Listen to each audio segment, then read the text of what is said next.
যখন ভগবান কুকুরকে বানাচ্ছিল তখন ভগবান বলে যে তোকে লোকের দরজা পাহারা দিতে হবে, এর জন্য আমি তোকে 20 বছরের আয়ু দিলাম। তখন কুকুর বলে, ভগবান 20 বছর বেঁচে থেকে আমি কি করব, আমার 10 বছরই অনেক। তখন ভগবান বলল, ঠিক আছে। এরপর বানরকে বানানোর সময় ভগবান বললেন যে তোকে মানুষকে হাসাতে হবে, আর এর জন্য আমি তোমাকে 20 বছরের আয়ু দিলাম। তখন বানর বলল, ভগবান আমার জীবন 10 বছরই অনেক। ভগবান বলল, ঠিক আছে। এরকমই গরুকে বানানোর সময় ভগবান গরুকে বলল যে তোকে পুরো জীবন পরিশ্রম করতে হবে আর লোকের কাজে সাহায্য করতে হবে, এর জন্য আমি তোকে 60 বছর দিচ্ছি। গরু বলল, ভগবান 60 বছর বেঁচে থেকে আমি কি করব, আপনি আমাকে দয়া করে 20 বছর আয়ু দিন। ভগবান বলল, ঠিক আছে।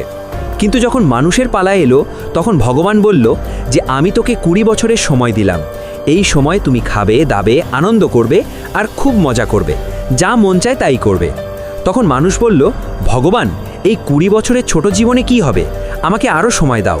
তখন ভগবান বলল, ঠিক আছে, কুকুর আর বানরের বেঁচে থাকা 10 বছর আর গরুর বেঁচে থাকা 40 বছর তুমি রেখে দাও।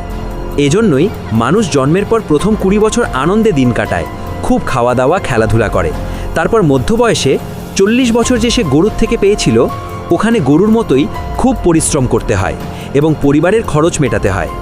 আর 10 বছর যে বানরের থেকে পেয়েছিল, ওখানে মানুষ বুড়ো হয়ে যায়, আর ওই সময় তাকে বানরের মতোই তার নাতি নাতনিদের সামনে বানরের মতো অভিনয় করে হাসাতে হয়। আর শেষ সময়ে তখন মানুষের শেষ বয়সে যে সে কুকুরের থেকে 10 বছর পেয়েছিল, ওখানে তাকে কুকুরের মতোই দরজায় বসে বাড়ি পাহারা দিতে হয় এবং মানুষ শেষ বয়সে দরজায় বসে থাকে। তাই তো বলে যে যেমন কর্ম করে তাকে তেমনই ফল ভোগ করতে হয়। আপনি কোন ধর্ম বিশ্বাস করেন কমেন্টে জানান, আর লাইক সাবস্ক্রাইব করতে ভুলবেন না যেন।